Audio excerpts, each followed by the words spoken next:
Close your eyes and picture a Viking. You probably see the same thing everyone does.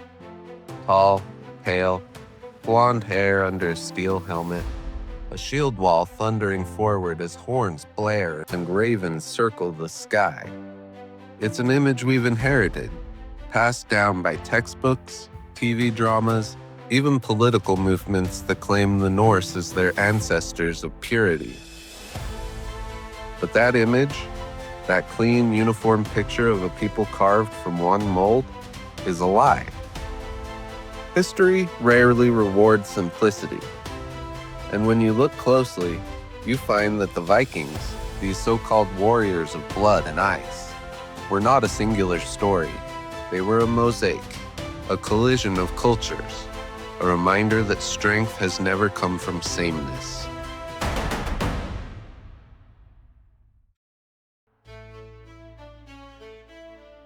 Vikings raided, yes, but they also traded. They settled, they stole, they sold. In graves across Scandinavia, archaeologists find more than bones. They find ancestry traced to the Middle East. They find coins minted in Baghdad, silks woven in Central Asia, even Buddhist statues resting beside swords. Some Vikings were women, buried as warriors, not as wives.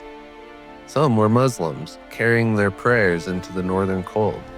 Some had African or Slavic roots. Their tongue, Old Norse, was littered with loanwords from abroad.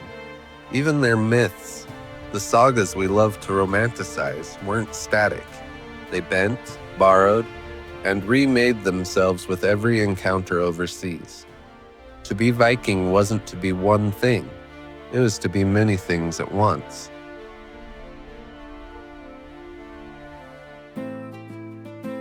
The Vikings weren't the first to learn this.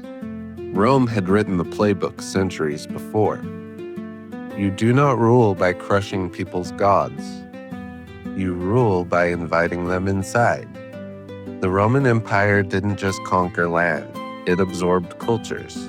Mithras from Persia, Isis from Egypt, Yahweh from Judea, and eventually Christ himself. All found homes under Roman roofs. The Pantheon, in its original form, wasn't just architecture. It was philosophy made stone, a temple where every god had a place. Rome thrived not because it was pure, but because it was porous. It stretched itself across continents, languages, and creeds, and for centuries it worked, until it forgot how.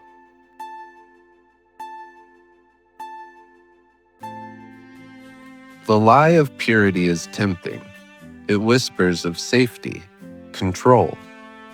A neat story of who belongs and who doesn't. But purity does not protect a culture. It suffocates it. Nazi Germany outlawed what they called Jewish science.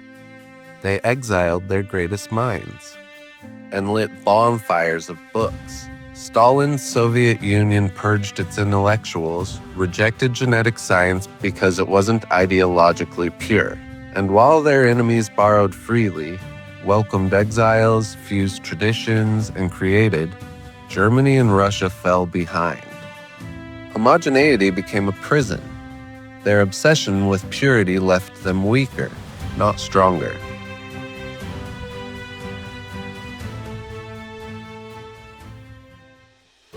China once led the world in invention, gunpowder, paper, the compass. But dynasties like the Ming turned inward, afraid of contamination from abroad. They called it protection. In truth, it was retreat. Japan did the same. For 2 centuries under Tokugawa rule, the nation sealed itself shut. It prospered, yes, but it stagnated. When it finally opened its ports, the world had leapt ahead. And yet, both nations show us a rhythm. Open, then closed. Diverse, then pure. Flourishing, then decaying. The cycle of cultural fear and cultural flowering. The pattern is clear. Innovation comes from openness. Decline comes from withdrawal.